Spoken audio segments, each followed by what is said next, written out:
Hello दोस्तों, Soni classes में आपका स्वागत है। मेरा नाम महेश सोनी है। ये एक नया चैनल चालू हुआ है जिस पर आपको जीएस के लेक्चर्स मिलेंगे, आपको क्वेश्चन वाइज मिलेंगे, टॉपिक वाइज भी मिलेंगे लेक्चर। वीक में मैं कोशिश करूँगा कि आपको डेली डे वाइज डेज हर सब्जेक्ट पर आपको लेक्चर मिलें या क्वेश्चन मिले। करंट अफेयर भी डिस्कस होंगे, करंट अफेयर के क्वेश्चन जो करंट में टॉपिक चल रहा होगा वो भी डिस्कस होगा, जिससे मुझे आपका सपोर्ट चाहिए मोटिवेशन के लिए।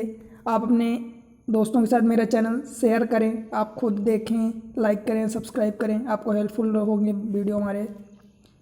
आज हम शुरू करते हैं आपके साथ। आज का हमारा पॉलिटी टॉपिक है। हमने इमरजेंसी लिया है पॉलिटी टॉपिक से, पॉलिटी सब्जेक्ट है ना, तो उसमें हमने इमरजेंसी लिया है। जैसे कि आप जानते हैं कि इमरजेंसी 3 टाइप की होती है: national emergency, state emergency, financial emergency. National emergency आप जानते हैं कि आर्टिकल 352 में डिस्कस की गई है। स्टेट इमरजेंसी आर्टिकल 356 में डिस्कस करी गई है, राइट। एंड फाइनेंशियल इमरजेंसी जो है ये 360 में डिक्लेयर करी गई है। उसके बाद हम चलते हैं स्पेसिफिकली नेशनल इमरजेंसी की बात करते हैं, जो आर्टिकल 352 में डिस्कस की गई है। ये 2 टाइप की होती है। It is based on the 2 type: external emergency and internal emergency. External emergency जो होती है वो based on the war and external aggression के बेसिस पर होती है। जो इंटरनल इमरजेंसी होती है वो based on the arm rebellion. आप इसको ध्यान रखना, इन्हीं पर बेस्ड ये होती है। मेनली तो हम यही जानते हैं कि ये नेशनल इमरजेंसी एक ही होती है, बट ये इंटरनली 2 टाइप की होती है, एक एक्सटर्नल एक इंटरनल। एक्सटर्नल वाली वार एंड एक्सटर्नल एग्रेशन पर होती है के कारण होती है। इंटरनल वाली जो होती है based on the arm rebellion, ये आपको ध्यान रखना है। इसके कुछ फंडे हैं जो president can proclaim this emergency only after the written declaration और recommendation of a cabinet, not merely on the advice of prime minister. ये आपको ध्यान रखना है कि मतलब आपको अगर काउंसिल ऑफ मिनिस्टर या कैबिनेट उसको जब रिटर्न में दे रहे हैं प्रेसिडेंट को, तभी ये प्रेसिडेंट लागू करेंगे, अदरवाइज नहीं करते। ऐसा नहीं कि जैसे 1971 में इंदिरा गांधी ने वो प्रेसिडेंट को केवल एडवाइस दे दिया था जिसके कारण नेशनल इमरजेंसी लागू हो गई थी, तो ऐसा नहीं होगा। दूसरा ये है कि emergency must be approved by both the house with in 1 month from the issue. दोनों हाउस को स्पेशल मेजोरिटी से देना पड़ेगा और वो 1 महीने के अंदर होगा, ठीक। If approved by both the house, अगर दोनों हाउस ने अप्रूव कर दिया, then emergency continue for 6 month and can be extended indefinite period, right. ये इनडेफिनिट पीरियड तक चलेगी with parliamentary approval for every 6 month. मतलब ये हुआ कि अगर दोनों हाउस ने अप्रूवल दे दिया, कैसे दे दिया अप्रूवल? स्पेशल मेजोरिटी के साथ। ये आपको ध्यान रखना है, स्पेशल मेजोरिटी के साथ अगर दोनों हाउस ने अप्रूवल दिया तो ये 6 महीने करके इनडेफिनिट पीरियड तक चलेगी। और उन इनडेफिनिट पीरियड में हर 6 महीने में पार्लियामेंट का अप्रूवल रिक्वायर होगा। ऐसा नहीं होगा कि एक बार दे दिया तो वो इंडेफिनिट चलती रहेगी। चल सकती है इंडेफिनिट पीरियड, बट वो हर 6 महीने में उसको अप्रूवल देना पड़ेगा। If resolution approved by proclamation of emergency और its continuation must be passed by either house with special majority.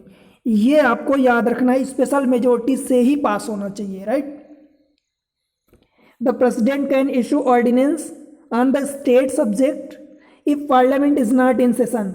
आप जानते हैं कि प्रेसिडेंट ऑर्डिनेंस कब इश्यू करते हैं? पार्लियामेंट का एक अथवा दोनों सेशन जब पार्लियामेंट में नहीं, सेशन में नहीं होते हैं दोनों हाउस, तभी प्रेसिडेंट ऑर्डिनेंस इश्यू करते हैं। जनरली होता ये है कि लोकसभा सेशन में नहीं होता, क्योंकि लोकसभा डिसोल्यूशन हाउस है, डिसॉल्व हो जाता है, लोअर हाउस है, तो ये डिसॉल्व हो जाता है, जिसके कारण अगर लोकसभा सेशन में नहीं है तो प्रेसिडेंट ऑर्डिनेंस इशू कर सकते हैं। और आप जानते हैं कि प्रेसिडेंट का जो ऑर्डिनेंस होता है वो इशू करने का कौन सा आर्टिकल होता है? आर्टिकल 123। आज हमारा पिन काम नहीं कर रहा बराबर। आर्टिकल 123 जो होता है प्रेसिडेंट को ऑर्डिनेंस इशू करने के लिए होता है, ठीक।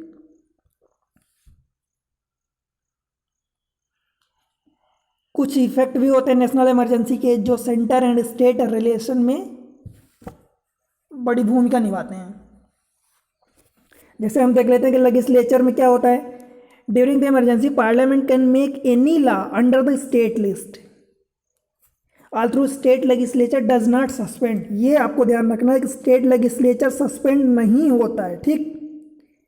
पार्लियामेंट इस केस में क्या करते हैं, किस स्टेट लिस्ट के किसी भी लॉ नियम पर किसी भी मैटर में लॉ बना सकती है पार्लियामेंट।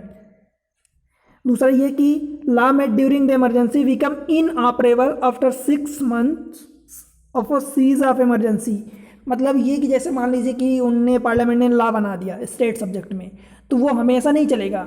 अगर इमरजेंसी चल रही है तो चलेगा जब तक, पर जैसे इमरजेंसी सीज हुई, बंद हुई इमरजेंसी, तो उसके 6 महीने तक ही चलेगा। 6 महीने के बाद ऑटोमेटिकली वो सस्पेंड हो जाएगा, सीज हो जाएगा, मतलब वो ऑपरेशन में नहीं रहेगा। ठीक। सेकेंड, एग्जीक्यूटिव पर क्या फर्क पड़ेगा। In normal time centre can give state on specified subject matter but during emergency on any matter. मतलब ये होता है कि जैसे नॉर्मल टाइम होता है बिना इमरजेंसी के, तो आप जानते हैं कि जो सेंटर है वो स्टेट को किसी स्पेसिफाइड मैटर पर ही अपना सुझाव दे सकता है या नियम बना सकता है, या फिर स्टेट जब रिक्वायर हो स्टेट को तो वो वेरियस मेथड लाइक राज्यसभा के थ्रू पास करवाए या उनसे रिक्वेस्ट करे टू मोर स्टेट, तो जाके सेंटर उनको किसी स्पेसिफाइड सब्जेक्ट पर नियम बनाते हैं। अदरवाइज इन केस में क्या होता है कि सेंटर किसी भी मैटर पर नियम बना सकते हैं। ठीक। State under control of a centre, ये ध्यान रखना है कि स्टेट पूरी तरह से सेंट्रल के कंट्रोल में रहेगा। ठीक है ना। कुछ फाइनेंशियल मैटर भी होते हैं, उस पर क्या होता है, प्रेसिडेंट कैन रिड्यूस और cancel the transfer of finance to state. मतलब प्रेसिडेंट जो है रिड्यूस भी कर सकते हैं और कैंसिल भी कर सकते हैं पूरी तरह से कि कोई फाइनेंशियल एड दी जा रही है स्टेट को, तो इन केसेस में बिकॉज फंड की रिक्वायर होती है, नेशनल इमरजेंसी लगी है तो सब जगह फंड की रिक्वायर होगी। अब ये भी आपको याद ध्यान रखना साथ ही साथ कि नेशनल इमरजेंसी जो होती है किसी भी आर्टिकल 352 के अंडर किसी पर्टिकुलर पार्ट्स में भी लगाई जा सकती है, किसी पर्टिकुलर राज्य के पर्टिकुलर हिस्से में लगाई जा सकती है, या पूरे राज्य में लगाई जा सकती है, किसी राज्य के पूरे एरिया में लगाई जा सकती है, या पूरे राज्य मतलब पूरे इंडिया में भी लगाई जा सकती है। ये आपको याद रखना है इसमें। फाइनेंशियल केस में it continue for end of the financial year after cease of emergency. जैसे इसका मतलब ये हुआ कि मान लीजिए कि इमरजेंसी चल रही है, उस पर जो फाइनेंशियल केस है कि मतलब इमरजेंसी चल रही है तो वो 6-6 महीने करके बढ़ती थी, पर इसमें इस केस में क्या होता है कि अगर इमरजेंसी आपकी लागू है तो वो एक फाइनेंशियल ईयर जब तक वो चलेगा तब तक वो ऑपरेशन में रहेगी। फाइनेंशियल ईयर आपको पता है कि 1 अप्रैल टू 31 मार्च तक होता है, तो वो तब तक ऑपरेबल रहेगी। ठीक। Revocation, president can revoke any time without any parliamentary approval. मतलब इसमें रिवोक करने के लिए पार्लियामेंट की कोई अप्रूवल की जरूरत नहीं पड़ेगी, प्रेसिडेंट जब चाहेंगे तब उसको रिवोक कर सकते हैं। Effect of the life of Lok Sabha and state legislature, मतलब नेशनल इमरजेंसी के केस में जब होती है तो लोकसभा एंड स्टेट लेजिस्लेचर उन पर क्या इफेक्ट होता है। By law of parliament both can extended any number of time indefinite period but 1 year at a time. मतलब एक बार में केवल एक ही साल बढ़ती है, ठीक, पर वो कब तक बढ़ाई जा सकती है, इनडेफिनिट पीरियड, मीन्स जितने साल रिक्वायर हो उतने साल तक बढ़ाई जा सकती है। बट उसमें आपको क्या ध्यान रखना है, हर बार 1-1 साल ही बढ़ाई जाती है। और ये किस नियम के बेसिस पर होता है ये आपको याद रखना इंपॉर्टेंट पॉइंट है, बाय लॉ ऑफ पार्लियामेंट। ये क्योंकि यूपीएससी में जनरली या किसी एग्जाम में ये पूछ लेता है कि ये लॉ पार्लियामेंट है या फिर कॉन्स्टिट्यूशन के द्वारा लिखा गया है या फिर लोकसभा के नियम के अकॉर्डिंग है, राज्यसभा, तो ये चीज़ ध्यान रखनी कि लॉ ऑफ पार्लियामेंट है। आपको पता है कि पार्लियामेंट में लोकसभा, राज्यसभा एंड प्रेसिडेंट ये तीनों इंक्लूड होते हैं, right. The extension not continue after 6 months of a cease of emergency. ठीक।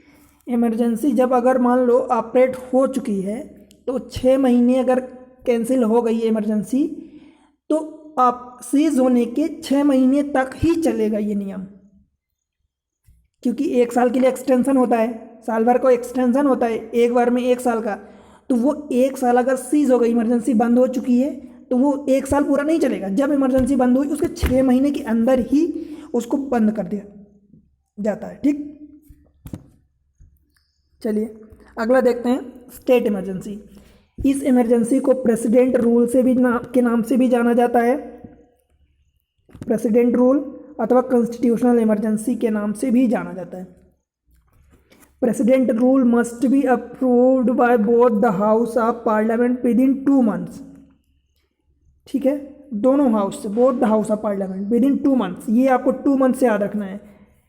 नेशनल इमरजेंसी के केस में क्या था, 1 महीने था, ठीक, इसमें 2 महीने हैं। But when Lok Sabha dissolve a dissolution take place within 2 months, इन 2 महीने में अगर लोकसभा डिसॉल्व हो गई या डिसोल्यूशन हुआ तो जब नई लोकसभा बनेगी उसके 30 days after the first sitting of a Lok Sabha, मतलब जब लोकसभा नई बनी तो उसकी जो पहली सिटिंग हुई वहाँ से 30 days का और टाइम दिया जाएगा एक्सटेंशन में, कि अभी डिसॉल्व हो गया था तो नई बनी है तो उसके लिए थोड़ा सा सब कुछ नया होगा, तो उसको 30 दिन का और टाइम दिया जाता है। ये आपको याद रखना है, 30 दिन, और ये विद इन 2 months। ठीक, ये नेशनल इमरजेंसी के केस में आपको बताया ना 1 महीने था। It continue for maximum 3 year, ये आपको याद रखना है कि प्रेसिडेंट रूल जो है मैक्सिमम 3 साल के लिए ही हो सकता है। वो वाला कितना था नेशनल इमरजेंसी, इनडिफिनिट पीरियड के लिए था, ये 3 साल के लिए है। With extension of every 6 months, हर 6 महीने में एक्सटेंशन देना पड़ेगा। ऐसा नहीं है कि एक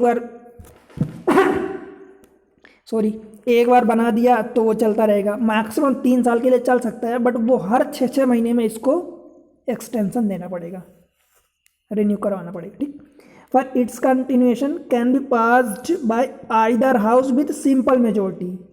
आपको याद रखना है उसमें क्या था, नेशनल इमरजेंसी में ये स्पेशल मेजोरिटी से था, इसमें सिंपल मेजोरिटी चाहिए।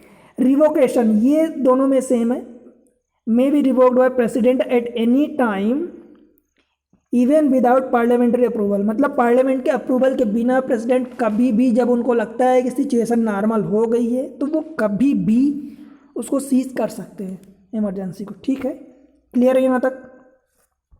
चलिए, in case of a president rule parliament and not by president, बहुत इंपॉर्टेंट पॉइंट है ये, and not by president can make law on state list. आप देख रहे हैं ना, ये प्रेसिडेंट का रूल चल रहा है, प्रेसिडेंट इमरजेंसी चल रही है, मतलब आर्टिकल 356 के अंडर, ठीक है, प्रेसिडेंट रूल, जिसको कॉन्स्टिट्यूशनल इमरजेंसी अथवा स्टेट इमरजेंसी भी कहते हैं। इसमें अगर कोई नया रूल बनाना होता है तो आपको ध्यान रखना है कि पार्लियामेंट ही रूल बना सकती है, प्रेसिडेंट नहीं बना सकते। ठीक है ना, ये आपको याद रखना है। State executive is dismissed, state legislature either dissolve और सस्पेंडेड। एग्जीक्यूटिव जो होता है वो डिसमिस्ड हो जाता है, स्टेट लेजिस्लेचर जो होता है वो या तो डिसॉल्व हो जाता है या सस्पेंड होता है। ठीक, बहुत इंपॉर्टेंट पॉइंट है, इन्हीं पर बेस्ड क्वेश्चन आते हैं, इन्हीं पर बेस्ड क्वेश्चन आते हैं। जैसे कि ये पार्लियामेंट बना सकता है रूल कि प्रेसिडेंट बना सकता है, तो ये आपको याद रखना है कि पार्लियामेंट ही बना सकता है रूल, प्रेसिडेंट नहीं बनाते।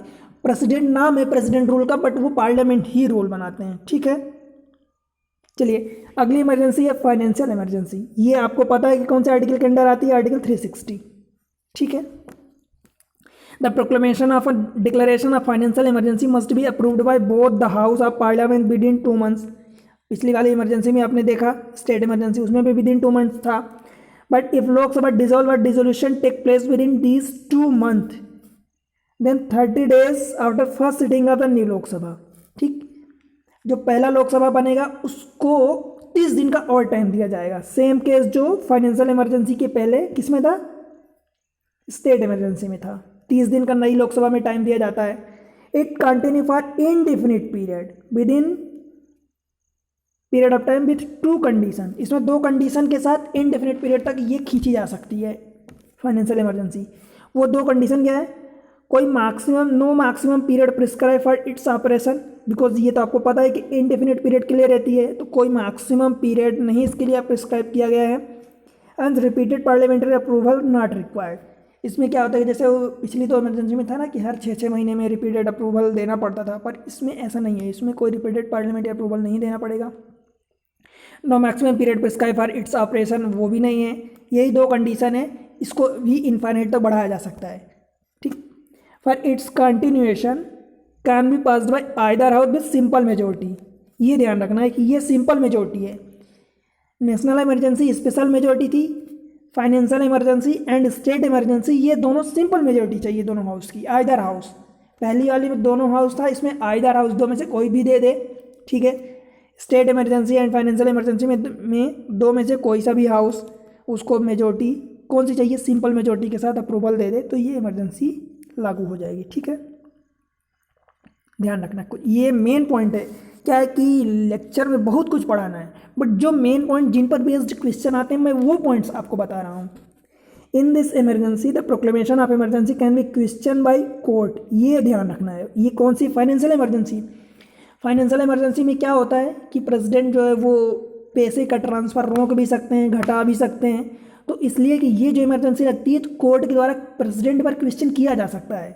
ठीक है, revocation, president can revoke any time without any parliamentary approval. आपने ये चीज़ तो नोटिस करी होगी कि हमने तीनों इमरजेंसी पढ़ा, तीन इमरजेंसी में से किसी भी इमरजेंसी में प्रेसिडेंट को इमरजेंसी रिवोक करने के लिए किसी की अनुमति की, किसी के अप्रूवल की कोई ज़रूरत नहीं होती। प्रेसिडेंट जब चाहे उनको लगेगा या लगता है कि सिचुएशन नॉर्मल हो गई है, लॉ एंड ऑर्डर सब कुछ सही है, तो वो रिवोक कर सकते हैं कभी भी।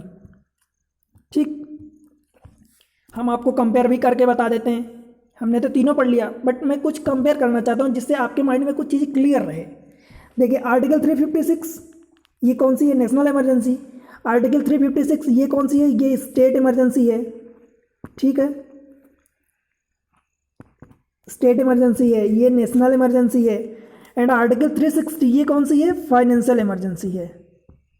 ठीक है, आप इतना तो समझ रहे होंगे, फाइनेंशियल इमरजेंसी है। हमने क्या देखा था कि जो आर्टिकल 352 के अंडर जो नेशनल इमरजेंसी है उसमें टाइम पीरियड क्या होता है, कितने टाइम तक बढ़ाई जा सकती है, इनडेफिनिट टाइम तक। आर्टिकल 356 में क्या होता है, ये 3 साल तक बढ़ाई जा सकती है, मतलब स्टेट इमरजेंसी जो है 3 साल के लिए होती है, बढ़ाई जा सकती है। आर्टिकल 360 में जो फाइनेंशियल इमरजेंसी है वो इनडेफिनिट पीरियड के लिए बढ़ाई जा सकती है। ध्यान रखना आपको, पहले article 356 indefinite, then state emergency 3 साल, then financial emergency indefinite period, ये हो गया। अब जो मेजोरिटी चाहिए तो वो जो आर्टिकल 352 है, मतलब नेशनल इमरजेंसी में स्पेशल मेजोरिटी चाहिए, स्टेट इमरजेंसी में सिंपल मेजोरिटी चाहिए, एंड जो फाइनेंशियल इमरजेंसी है उसमें भी सिंपल मेजोरिटी चाहिए। क्लियर। नेशनल इमरजेंसी में जो रूल है वो पार्लियामेंट बना सकती है, स्टेट इमरजेंसी में भी रूल पार्लियामेंट बना सकती है। जो फाइनेंशियल इमरजेंसी उसमें पार्लियामेंट रूल नहीं बना सकती, आपको ये ध्यान रखना है। मतलब अगर मैं यहाँ लिखूँ 352, ये 352, ये 356, तो टाइम इसमें पहले वाले नेशनल इमरजेंसी में इंडेफिनिट टाइम, स्टेट इमरजेंसी में 3 साल, एंड फाइनेंशियल इमरजेंसी में इंडेफिनिट टाइम। नेशनल इमरजेंसी एक ऐसी है जिसमें स्पेशल मेजोरिटी चाहिए होती है पार्लियामेंट की, मतलब दोनों हाउस की। बाकी जो दोनों इमरजेंसी बची, स्टेट इमरजेंसी, फाइनेंशियल इमरजेंसी, इसमें सिंपल मेजोरिटी चाहिए होती है। ठीक है, जो नेशनल इमरजेंसी और स्टेट इमरजेंसी इन दोनों में पार्लियामेंट रूल बना सकती है, बट जो फाइनेंशियल इमरजेंसी होती है उसमें पार्लियामेंट रूल नहीं बना सकती। क्लियर। चलिए हम कुछ क्वेश्चन कर लेते हैं जिसके कारण ये फंडे कुछ आपको ज़्यादा क्लियर हो जाएंगे। इन्हीं पर बेस्ड मैं कुछ क्वेश्चन करा रहा हूँ तो फंडे आपको ज़्यादा क्लियर होंगे। ठीक। Consider the following statement regarding the imposition of president rule. President rule जब लगता है तो उस पर क्या फ़र्क पड़ता है ये देखना अपने को। President make law for state, ये कौन सी इमरजेंसी है, प्रेसिडेंट रूल। प्रेसिडेंट रूल का मतलब आर्टिकल 356। ठीक है, president make law for subject, state executive is dismissed. अब आपको बताना है इसमें से कौन सा सही है। ठीक है, आप आंसर देख चुके हैं, जैसा कि पहला ऑप्शन सही है, प्रेसिडेंट लॉ बना सकते हैं। ठीक है, सॉरी ऑप्शन इसका बी है, ये कुछ गलती हो गई है।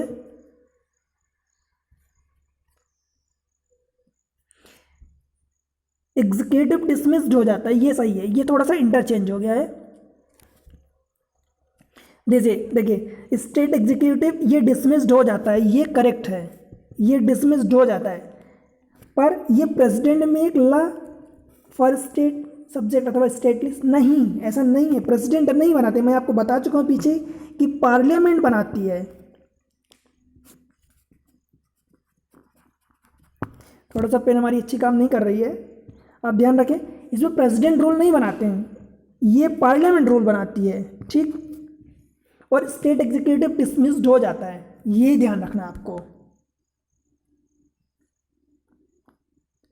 देखिए एग्जीक्यूटिव डिसमिस्ड हो जाता है, पार्लियामेंट नॉट प्रेसिडेंट। रूल कौन बनाता है? पार्लियामेंट बनाती है, ठीक है। चलिए अगले क्वेश्चन पर चलते हैं। Consider the statement regarding national emergency under article 352। National emergency, अगर ये आर्टिकल यहाँ पर नहीं भी देना तो भी हमें पता होना चाहिए, याद होना चाहिए कि नेशनल इमरजेंसी आर्टिकल 352 के अंडर ही लगती है, ठीक। President can limit the operation of national emergency to a specified part of India. The president can issue proclamation of national emergency merely on the advice of prime minister. आपको याद होगा कि अभी मैं बताया हूँ पढ़ाते हुए कि president can limit operation of national emergency to a specified part of India. ये एग्जैक्टली सही है। किसी भी स्टेट के किसी भी पर्टिकुलर रीजन में, किसी भी पर्टिकुलर हिस्से में, या पूरे स्टेट में, पर्टिकुलर स्टेट के होल पार्ट में, या पूरे स्टेट में, मतलब पूरे इंडिया में कहीं भी प्रेसिडेंट जहां चाहे वहां नेशनल इमरजेंसी लगा सकते हैं, ठीक। President can issue proclamation of national emergency merely on the advice of prime minister. यही तो मना किया गया है ना, यही तो नहीं होता। प्राइम मिनिस्टर की केवल एडवाइस पर नहीं होता। मैं आपको उदाहरण भी दिया था कि वो इंदिरा गांधी ने एक बार अपनी एडवाइस पर प्रेसिडेंट से नेशनल इमरजेंसी लगवा ली थी, फिर उसके बाद ही तो ये सब लाया गया रूल कि केवल प्राइम मिनिस्टर के एडवाइस पर नेशनल इमरजेंसी नहीं लगेगी, उसमें कैबिनेट का अप्रूवल चाहिए, कैबिनेट का अप्रूवल चाहिए। देखिए एक्सप्लेनेशन में मैं साइड में एक्सप्लेनेशन दिया हूँ, यही चीज़। स्पेसिफाइड पार्ट ऑफ इंडिया में लगा सकते हैं definitely, not by the advice of prime minister, rather council of minister अथवा कैबिनेट आप इसको कह सकते हैं, ठीक। अगले क्वेश्चन पर चलते हैं। रिगार्डिंग द फाइनेंशियल इमरजेंसी, ठीक है, ये आपको ध्यान रखना। फाइनेंशियल इमरजेंसी में the proclamation of financial emergency is by simple majority. The problem of financial emergency, ये थोड़ा सा कुछ मिसप्रिंटिंग हो गई है। The problem of financial emergency can be revoked by parliament by special majority of both the house, ठीक है। अब आप इसको पढ़ के थोड़ा सा मैं जो पढ़ाया हूँ उसको आप दिमाग में रख के फिर आप क्वेश्चन को सॉल्व करें। देखिए क्या होता है। Proclamation of financial emergency is passed by simple majority, definitely ये तो सही होगा, आपने पढ़ा है, ठीक है। ये देखिए मैं आपको अभी तीनों इमरजेंसी में कंपेयर करके बताया हूँ, ठीक है, कि सिंपल मेजोरिटी बाकी दोनों में चाहिए होती है, मतलब कि आर्टिकल 356 एंड 360 मतलब कि स्टेट इमरजेंसी, एंड 360 मतलब फाइनेंशियल इमरजेंसी, इन दोनों में सिंपल मेजोरिटी चाहिए होती है, ठीक है, याद है। And revocation not required any approval, revocation के लिए कोई अप्रूवल की जरूरत नहीं होती।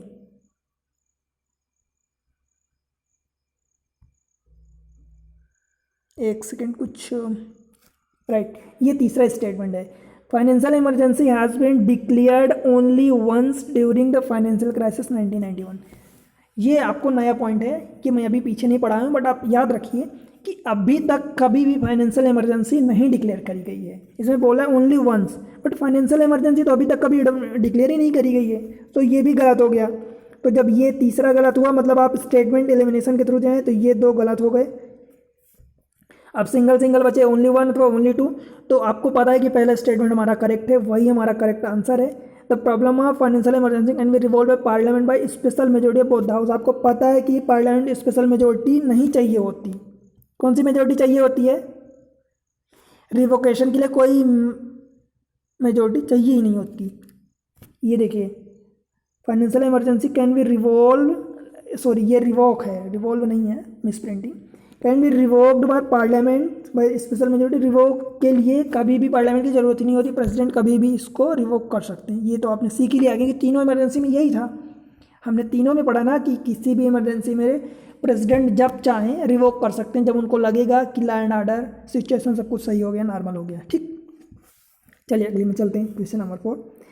ये रिगार्डिंग नेशनल इमरजेंसी, कौन सा आर्टिकल होगा इसका? आर्टिकल 352, ठीक। Approval of parliament is necessary for revocation of a national emergency. Maximum time period for operation of national emergency is 3 year. अब आप बताइए क्या होगा, तनिक 10 सेकेंड के लिए सोचिए फिर बताइए। ये टाइम पीरियड दिया है नेशनल इमरजेंसी में 3 साल। मैं आपको कितना बताया हूँ, ये 3 साल नेशनल इमरजेंसी के लिए नहीं होता। कौन सी इमरजेंसी के लिए 3 साल होता है? ये स्टेट इमरजेंसी के लिए होता है ना। स्टेट इमरजेंसी मतलब आर्टिकल 356, आर्टिकल 356, ठीक है। Approval of parliament is necessary for revocation of national emergency. कभी भी पार्लियामेंट के अप्रूवल की ज़रूरत ही नहीं होती, आपने देखा ना। इसलिए जब दोनों स्टेटमेंट गलत हैं, ठीक, ये भी गलत है, ये भी गलत है, तो आंसर डी होगा, ठीक है। क्योंकि पार्लियामेंट को कभी भी अप्रूवल की ज़रूरत नहीं होती, कभी भी प्रेसिडेंट जब चाहे वो कर सकते हैं, वो कर सकते हैं, ठीक है। चलिए आखिरी क्वेश्चन देखते हैं। The effect of national emergency on fundamental rights. Fundamental rights पर नेशनल इमरजेंसी का क्या इफेक्ट होगा? ये चीज़ें मैं आपको अभी डिस्कस नहीं किया हूँ, कुछ चीज़ें आप थोड़ा सा नोट कर लें। When national emergency is proclaim, article 19 is automatically suspended, ठीक है। During national emergency, presidential order suspending the enforcement of any fundamental rights require parliamentary approval। अब तनिक आप थोड़ा सा सोच के बताइए, मैं आपको इसमें कुछ पॉइंट्स बता देता हूँ। आर्टिकल 19 जो होता है वो नहीं सस्पेंड होता है केवल वार अथवा एक्सटर्नल एग्रेशन में, ठीक है। जो वार अथवा एक्सटर्नल एग्रेशन होता है उसमें आर्टिकल 19 सस्पेंड हो जाता है, ऑटोमेटिकली सस्पेंड हो जाता है। बट इसमें क्या बोला, ये नेशनल इमरजेंसी, तो नेशनल इमरजेंसी में तो इंटरनल अथवा एक्सटर्नल एग्रेशन दोनों आ जाता है। तो जो एक्सटर्नल एग्रेशन होता है उसमें केवल 19 आर्टिकल 19 जो सस्पेंड होता है। एक्सटर्नल एग्रेशन का मतलब एक्सटर्नल में मतलब वार अथवा एक्सटर्नल एग्रेशन हो जाता है एक्सटर्नल इमरजेंसी में। इंटरनल वाले में आर्टिकल 21 एग्जैक्टली मुझे याद नहीं आ रहा, आर्टिकल 20 एंड 22 कुछ है वो होते हैं, ठीक। During national emergency the presidential order suspending the enforcement of fundamental rights require parliamentary approval, ये सही है, ठीक है। पहला स्टेटमेंट क्यों गलत है? क्योंकि इसमें नेशनल इमरजेंसी बोला है। नेशनल इमरजेंसी का मतलब क्या है कि इंटरनल प्लस एक्सटर्नल दोनों, बट ये आर्टिकल जो 19 है वो केवल एक्सटर्नल के केस में सस्पेंड होता है, इंटरनल के केस में नहीं होता, ये आपको ध्यान रखना है।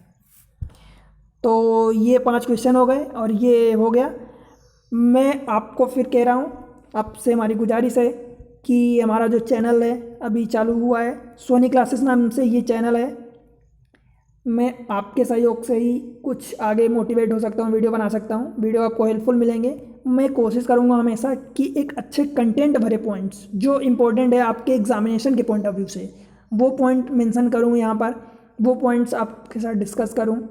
इसलिए मुझे आपका सपोर्ट चाहिए, और आपका सपोर्ट के लिए मुझे आपसे सिर्फ यही चाहिए कि आप हमारे वीडियो को देखें, उनको अच्छे से समझें, पॉइंट्स को रिमेंबर रखें, माइंड में रखें हमेशा। मेरे चैनल को लाइक करें, सब्सक्राइब करें और अपने दोस्तों के साथ शेयर करें। जो भी आपको डाउट्स हो वो वीडियो पर आप कमेंट्स करें, मैं कोशिश करूँगा कि आपकी क्वेरीज को सॉल्व करूँ, right. Thank you again, Soni classes.